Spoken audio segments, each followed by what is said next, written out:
Hello, everyone. Hello, hello, hello, hello. Are you ready? We are here at Bespoked. I'm Quinda, and I'm gonna show you some insane good-looking bikes. Are you ready? But first, we might need some coffee. Let's go.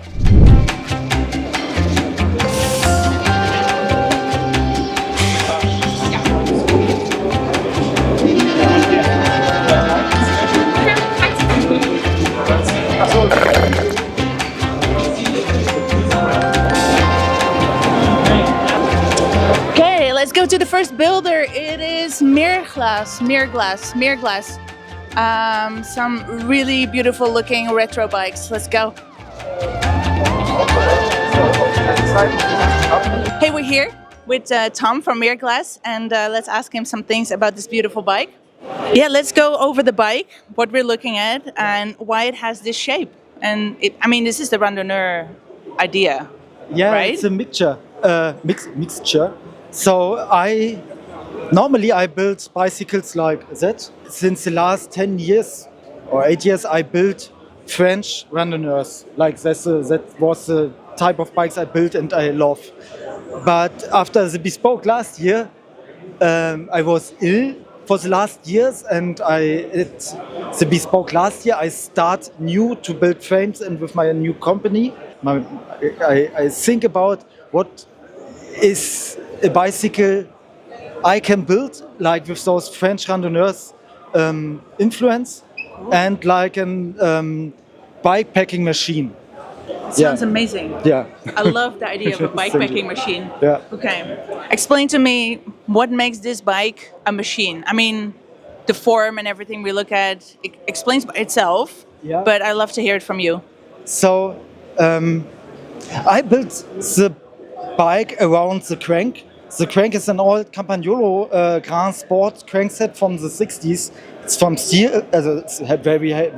It's very heavy weight. I don't know the real, but it's very thin. It's schlank. It's delicate but heavy. Yeah. And I had the idea of the two front lights, the two headlights. The old That ones. caught our eye, actually. Yeah, it is. It's great. Yeah. And that are old headlights from Zone. That's all E6. That's the name of it. A German name, E6. And HUHN, the firm, came to me. We want to have a collaboration. We give you some parts. Very cool. Build bicycle around it, and then everything comes together. And then I started to build the frame, and the frame is inspired by Flo from HUHN Bicycles. Mm-hmm. I looked on his bikes for a long time, because if you are, You have to be inspired. yeah, and then that comes out, and then I try something new. You have a low trail front and geometries, like a 73 head angle and a very wide raked forked. Yeah. Up to now, I don't ride this bicycle because it comes out of the workshop and then into the car and then to the Bespoke. And I want to try it, how this geometry works for a bike packing gravel machine. It sounds like that's the next step. So you just build it, it's fresh, and the next step would be like, how does this machine... Yes. Yeah. Okay. And I want to try it because normally I build those randonneur things, and every time I build a bike with this geometry front end, and I ride it with big tires, it was very great. It was great. It drives very good, and now I want to have the next form, like knobby tires, very wide, very big. How does it feel? And you only can do it if you build it. Yes. Absolutely, I can only agree. Yeah, let's point out a few things because some things caught my eye. That's like here at the stem, it's absolutely delicate and beautifully done. I also find that this shape is I don't know, it's like jewelry. This bike, there's many pieces that kind of like enhance the delicacy of this randonneur, but then has this roughness of a gravel bike. You want to point some of these things out? I try. The stem is I built it. What is after Monday today? It's Thursday. Tuesday. Yes. Tuesday I built the stem because and we can paint it, or there was no chrome plater who works in 2 days. It's not possible. No, but this is beautiful. Yeah, and so you can see the work. Also on this frame. This I frame think is it's very unpainted. fitting. So it's actually an accident. Maybe. Would you have wanted to paint it? I had a chrome plated. I will chrome plate the stem just for that it is not corrosion. Yeah. Yeah. Okay. What about this? So inlining thing, normally It's special, no? it's very special because normally if you build bicycles with cantilever brakes, you have a brake hanger in a headset thing. I don't like that. I want to have it unique, and I also want to build the stem very thin, with a thin tube. But only this tube is not stiff enough, so I take another tube, in 10 millimeter tube, cut it out and raise it under it, and then the clamp boss goes inside and everything flew in together, and I cannot explain it in English. No, I think you have this natural, how you say that, this natural feeling for aesthetics, and sometimes these things are not explainable in words, but it's just you have this intuition for it. Yeah, cool. Thank you very much. Yeah. Thanks so much for talking with us. This is I don't know. I think this is an amazing presentation, and we're big fans. Cool. Thanks so much. Thank you.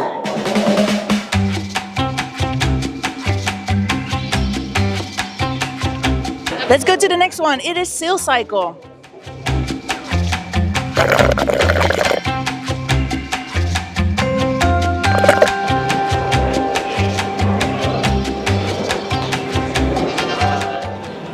This is Marcel from Sayle Cycle. We just met each other. We're already friends, and we're not afraid of each other. Hello, Marcel. Hey. How are you doing? Hi. Thank you. Look. Tell me more about this amazing bike, because this looks pretty insane. Double drivetrain thing, whatever, belt in the front, chain in the back. Tell me more about this. Yeah, it's a low tail, and we built it because we want a cargo bike which drive like a normal bike. So we put it in the back, and we have to bring the center of the gravity down. Yeah. So we have one belt and one chain in the back. And the chain is because it's a little bit less money, so we enjoy. Sorry. So we take a chain. When did you build your first bike? I built it in 2022. It was the last work of my study as an industrial designer. Yeah. Was this a version of this one or something else? It was the first prototype of this bike. Amazing. Yeah. Thank you. So 2 years further, and now we're into which series of bike? Prototyping. We are in the third prototype of this bike. Cool. Okay. Yeah, so you explained already a little bit, like you wanted to have a cargo bike that cycles like a normal bike. Do you want to point out some of the interesting stuff that you thought of to put into this bike? Yes. We have to bring the wideness of the handlebar in the back, so it's not wider than the handlebar. Right. And we're using a gear hub in the back because it's maintenance free. Right. So like the bike, it's a steel bike. You can drive it Forever? forever. It should be your daily driver. This is what you want. Pretty rough daily driver. Yeah. I love it. Totally into it. Earlier you mentioned something about the gear hub. Do you want to explain me a little bit more about that? Yes, we're driving in the back with a 3x3 hub. It's a maintenance-free hub. And now I will introduce Patrick to give more details to the hub. Patrick! Your turn. Hey, nice to meet you. Nice to meet you too. Tell me more about what we're looking at, which we shouldn't be looking at all. It's a 9-speed gear hub, planetary gear system with a huge ratio, which means it's 554% of gear ratio, divided equally in 9 gears. We can handle a maximum input torque up to 250 Newton meters, which is perfect for kind of heavy bikes, cargo bikes, or powerful riders. Okay, I was about to interrupt you and ask you, but what does that mean, like 200 Newton meters? But that's the kind of rider, and like Yeah, just to give you a rough feeling about that. So typically a Bosch drive unit, for example, Right. will supply your ride with 85 Newton meters of torque. Yeah, yeah. So it means there is a lot of buffer for your human power. I'm sold. Great. Very cool. Yeah, of course. And then there are a lot of benefits. For example, we do not need to, to cross the chain. That's why we can handle a belt, for example, which is absolutely perfect because you Yeah. won't have kind of oil on your legs. Yeah, it's a sealed housing, which means there is no issue with salt, with liquids in the winter times, no calibration or recalibration of the gears. So it works completely without any kind of maintenance. Okay, let's say how many years or something until I need to service this gear hub? Never, ever, ever. No, really, I think never. I think that's what it is. You buy it and you never ever have to do anything about it, and you're done for the rest of your life. I think that was good. And anything else you want to add to it? No. Have fun with that. We're done. Whoa, there's so much good stuff out there. While we walk from project to project, let's have a look at some of the other projects left and right. Just bits and bobs, but come with me.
Sebastian from Sebastiano. Yeah, hello. Nice to meet you.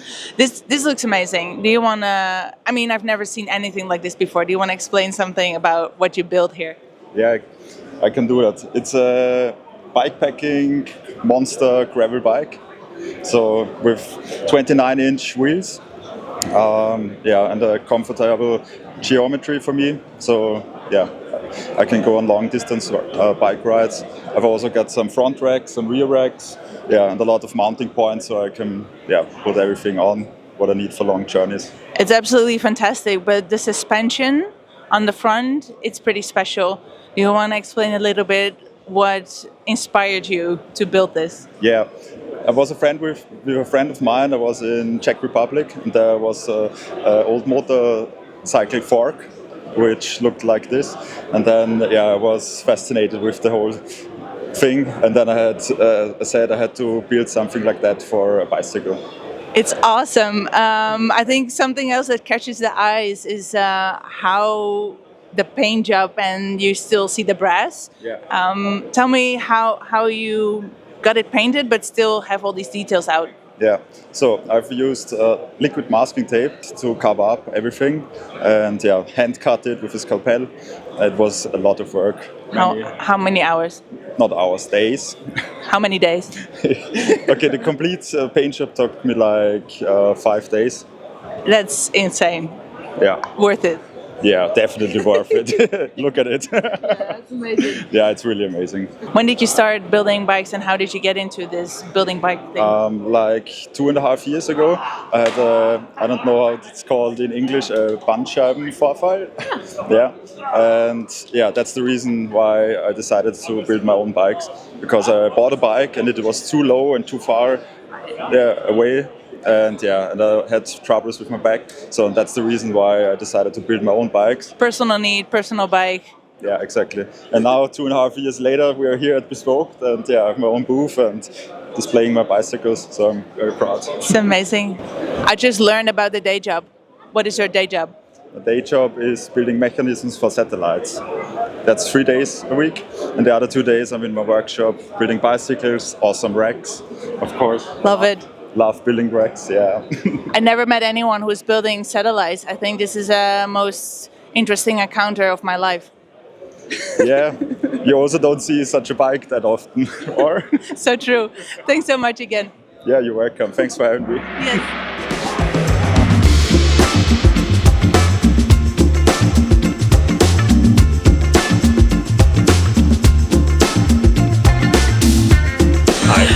Hey, we're here with Jan again, like last year. Jan, you outdid yourself again. It is a beautiful piece of art, I'd say. And I think I'm kind of directing towards like, explain me a little bit what happened here, because everything is coming together really, really nice. Yeah, I think that's the thing. Like, it's a nice collaboration between a few creative people. So, like, working on this bike was more like art directing, I would say, because I had some initial idea about the looks of this bike. And so I collaborated with Beata Barakus, who is like a graphic designer. I have the idea of like a bit like a Memphis group look. Yeah, so looking a bit 90s styled. Yeah. So these splashes and stuff like this, which also nicely will correspond with tuned anodized aluminum parts. Yeah. And so Beata took these ideas and she came up with a great design for the frame and also a custom print for the bags. Yeah. So then the guys Every from little detail. guys from Dyed in the Wool made this great job of producing the bags that are mounted on feedlock. Yeah. So everything here is like very much integrated together. Amazing. So last year we walked through the whole bike. I think this year you made a few changes in the frame building. Do you want to walk me through a few of the things that you adjusted and worked on? Yeah, sure. So what has changed? We have used 3D printing this year, and we have some stainless 3D printed parts, but you won't notice them. I don't want the bike to be like over designed. Yeah. I like the simple classic looking ideas. So our UDH dropouts, for instance, they look the same as the fillet braced ones year before, but are just made in different technique. Same with the seat stays and seat cluster. I have added like integrated seat clamp in like very thin 10 millimeter seat stays, which was quite of a challenge. Amazing. And there is even like a nut inside, so if you break the thread of the screw, then you can replace it. It's beautiful. It's absolutely beautiful. Let's talk to Dyed in the Wool for a second and look at the beautiful bags that are made as well. Thanks so much, Jan. Thank you. Hi, Charles. Hi there, how's it going? I'm good. How are you? Tired. Tired. 14 hours. Second days of shows are great, aren't they? They are. I mean, I think you get in the groove of it. Tell me a little bit about the bags in this collaboration, because you did something really special. Even the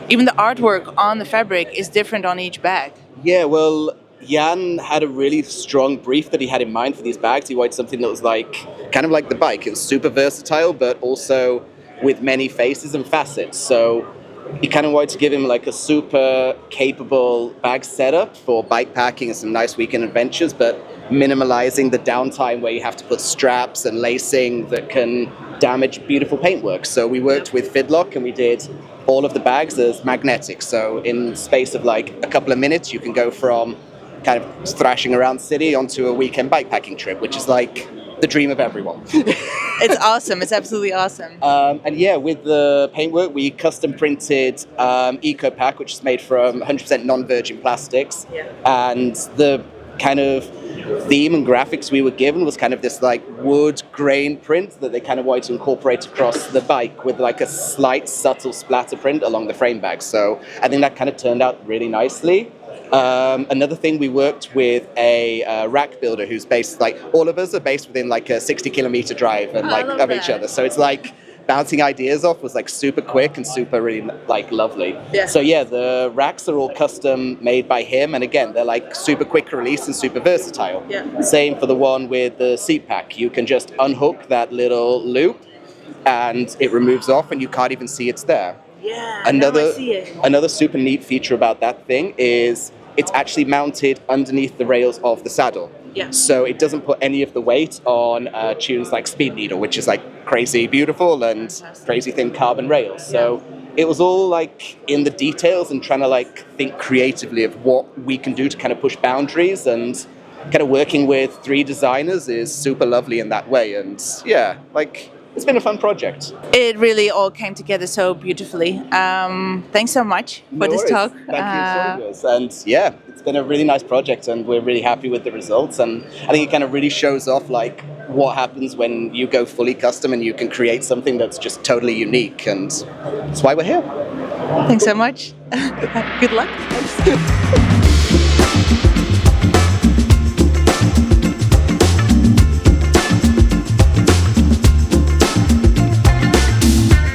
We're here in the Sour universe, and I wanted to mention briefly that each and every bike that is surrounding me has had a little update this year, because Chris cannot leave anything untouched and there's always something to be improved. And finally, we have the new Space Cake, the new bike, the most race-oriented bike Sour will ever make. Let's have a quick look.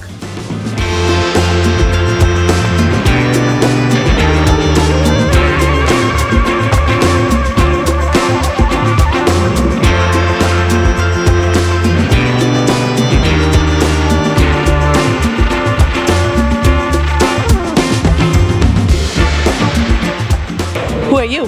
I'm Meerglas. I'm working for MULI Cycles in the sales team Where's MULI based? in Cologne, Germany. Tell me more about the company, because I believe you're pretty young still. Yeah, the company was founded in the end of 2016 through crowdfunding campaign, and the first bikes rolled out of the factory beginning of 2017. Wow. Yeah, amazing. Do you want to show me the most impressive feature of this cargo bike? Yeah, sure. The folding basket is like one of the key features of our bikes. For example, you can still put in a full backpack even if it's closed, and you can still invert the handlebars to make it even narrower to store it in your staircase. Amazing. I think when we unfold it again, we could even build it up with like a rack on top of the rack. So we offer that transportation mat, for example, to offer a bit more loading space, to put up some crates of water and stuff, and put your normal groceries on the bottom, so you have even more space to bring up your stuff home. Very cool. I noticed, like, apart from this is the biggest feature, and I think we want to focus on that, there's some different like drive belts, like, and drivetrain things. Yeah. You want to share a little bit more about that? Yeah, I mean, the whole company was coming from the muscle version we are still offering, and on the muscle version you can still choose between chain drive and belt drive and still have a lot of configuration options. On our e-bikes we have more fixed configurations. For example, on that EU version we are offering the Bosch motor with regular chain drive, and on the Shimano systems we have like the regular ST model with the chain drive and the ST Pro model with a belt drive. That's amazing. I remember living in buildings where the small hallways are pain in the ass, and with this feature it's just fantastic. I want to thank you very much for the interview and explaining everything. You're welcome. Thanks.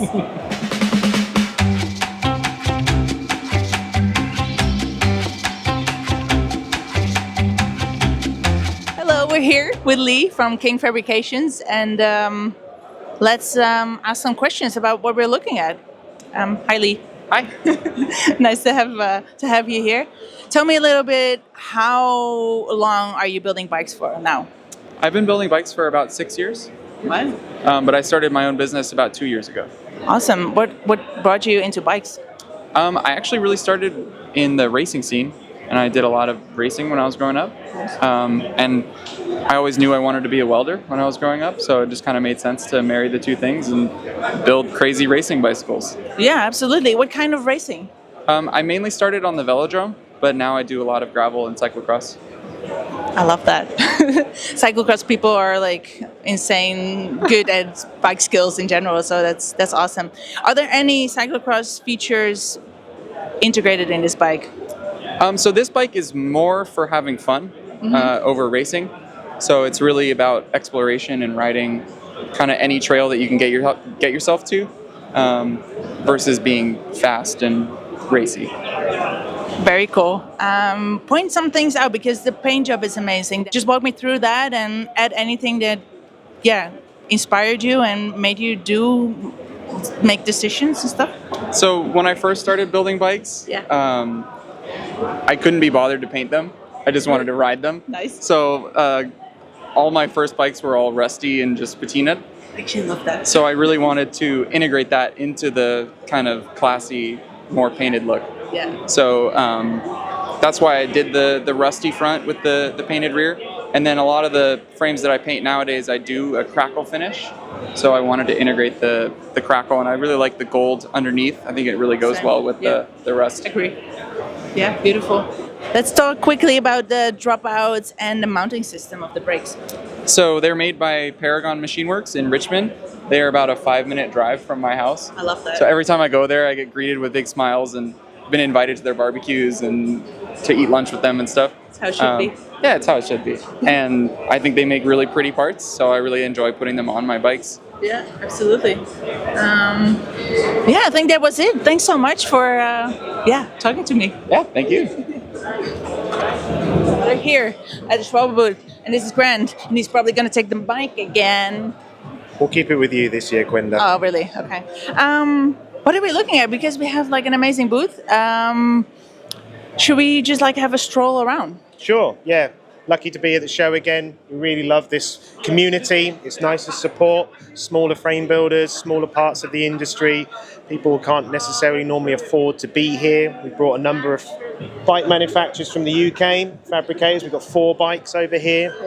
So it's lovely to bring some UK builders to a European show. It's nice to see this, and these guys can't afford to be here, so it's nice for us to kind of support them in that way. Let's talk about some of the new tires and new things that Schwalbe brought out this year. So we've got some really cool, exciting new stuff. We'll start here with the craft bike that's running our new XC tire, which is the Rick XC Pro. This tire is kind of designed to sit between Thunderbird, but below Racing Ralph. I've been using this for a few months now, and personally, for me, it replaces both of those. I think it's such a good tire. Durability, let's say you're doing like a few weeks Silk Road mountain race thing, would this be suitable? Totally. I actually think this is kind of, if you're kind of a mountain bike, bike packer, slightly larger volume tire, this is a really good multi-surface fast tire. We also got on this bike, as you can see with all the bikes fitted on the stand, we've got our new valve standard, which is a click valve. I'll bring it over. It's funny that the click valve is kind of introduced in an urban setting, but it actually totally makes sense in for many reasons. Absolutely. I think the initial sort of selling point, or just the point of how good this is how easy it is to use. So click valve just replaces your existing valve core, so it's not a case of having to buy a whole new system for your bike. It will retrofit your existing tube or tubeless setup. You just replace the valve core, compatible with Presta, Woods or Dutch valve, and also Schrader valve adapters will be available as well. But it's just ease of use firstly, super easy, nice and simple to use with that. But it's got a larger airflow, so for tubeless applications, got a better airflow with it, and you're not having to fumble getting your valve core back in when you're setting it up. We'd like to think about all the issues that could possibly come up with it, so we like to think we've nailed this one. I'm an absolute huge fan. I really love this. I think I need it for more of my bikes. Like all of my bikes should be set up with this. Absolutely. Yeah. I think it's the way to go. Nice. So next would be the tire Albert Gravity. Yes. This is something. What are we looking at? So this is a new tread pattern in the range, and this has been launched alongside our radial tyres. Right. So radial tyres are where we've changed the direction of the carcass of the tyre, and it creates a lot more deformation with the carcass. So basically the It's a lot of words that I actually have no idea. Like I maybe should know, but So the carcass will just move a lot more and a bit more independently. So if I'm pushing on this side of the carcass, you can see the other side of the tread pattern's not really moving. Yeah, that's So fantastic. it will just grip over much more. It's just a lot more grip over the surface of the ground. Awesome. I really like this new thing. Pretty cool. Yeah. What should we? What's last? What else do we have left? On the slightly more utilitarian end of things. We have like I don't know, an off-road urban fun. This is a crazy setup. Okay, I just see a lot happening. Just walk us through it. This is a really fun bike. So what we've got here is a Smart Sam Cargo. So the cargo orientated tyres, it's the same carcass construction as our pickup tyre that was launched previously. So it's a super durable tyre, but this time you've got a more aggressive tread pattern. So if you've got a lot of load on the front of the bike and smaller wheels and you just feel you want a bit more traction, a bit more teeth up front and confidence, it's a really nice option. Or if you actually do go off-road with your cargo bike, this is much better. Yeah, I just feel this is the perfect picnic bike to like take it on the trails and like have a picnic. Absolutely. So you've got something heavy duty, grippy, just ticks a lot of those boxes. We're finding cargo bike sectors kind of spreading. Like you say, you've got people who are taking cargo bikes out of the city and off-road. This gives them that option. Thanks so much, Gren. Thank you.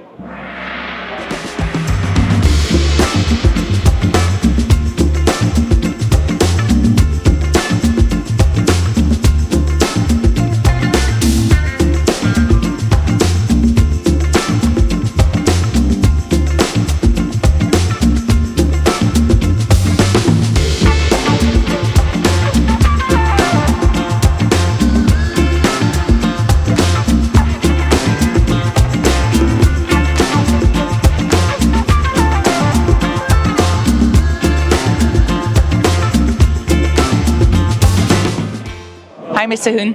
Hello. How are you doing? I'm doing great, thank you. Your voice is a bit gone. Yeah, we won a broccoli yesterday night, so we're super happy Why did you get the broccoli for? for the best mountain bike in the show. Yeah. Congratulations, it's amazing. Thank you so much. I love it. Tell me a little bit, I mean, we know a little bit of what you do already, but you changed the thing this year. You did less of something.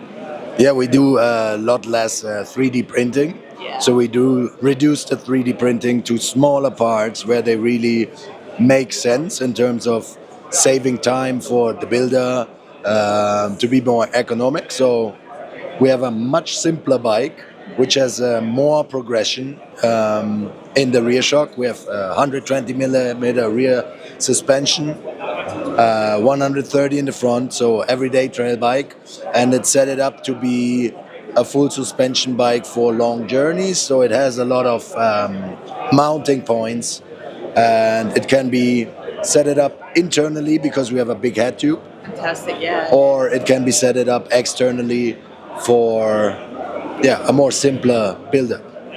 I'm really impressed, but it's also because of the color, but I'm really impressed. Yeah, like it's a steel bike, Yep. and we know the issues with steel bikes. So we have like KTL, like it's inside and outside coated, but it's not super beautiful. And to add a durable layer on top, we Cerakote the whole thing. So that's like a ceramic Yep. coating, Yep. which is super durable and thin and light. It's only 2 μ, and it feels amazing. Like if you touch it, it's like warm and soft. Thanks. There's another amazing project I would love to have a look at. It's a tall bike. Yeah, Should we go have a look? yeah, let's go. Let's go.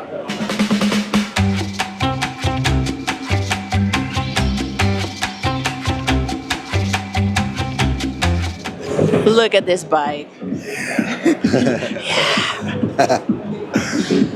Tell me more. Walk me through the bike. What happened here? Who asked you to build this? What's the story? Okay, there's a guy called Tommy. Hi, Tommy.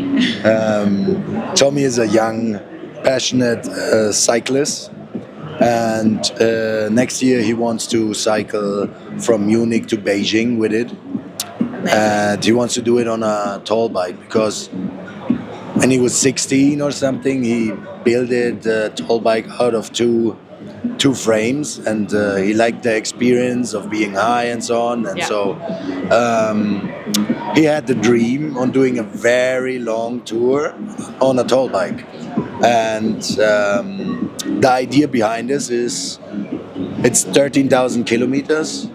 And his goal is to collect for every kilometer €1 for the German Cancer Institution, which is the Deutsche Krebshilfe. Right. So that's the idea. Just by showing the bike, just by telling the story, we already collected some money. So there's a link already available. The money goes directly to Deutsche Krebshilfe, so don't worry. Tommy does not. He doesn't seem the type for it.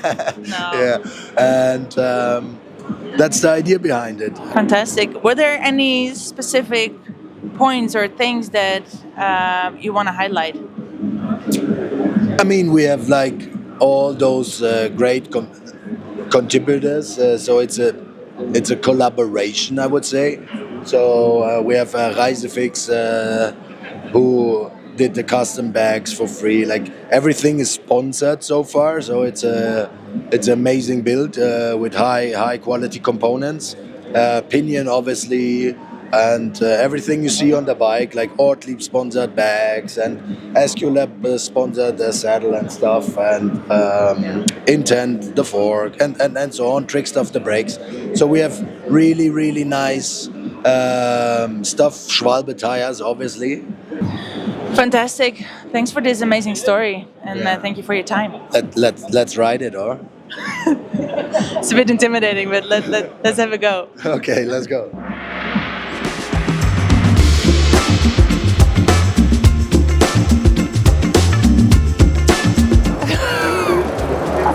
I'm more nervous than I thought.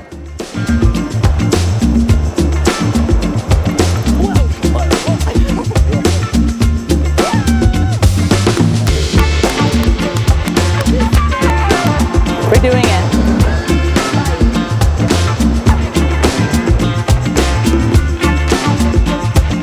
Wow, that was Bespoked 2024 at Dresden Airport. What an amazing show it was. Thanks everyone for watching. We only covered a few of the projects that were there. There's so much more to see. In the meantime, I'm just gonna give this bike another go. See ya later or never. We'll see. See if I survive, whatever this is happening. Yeah, you know.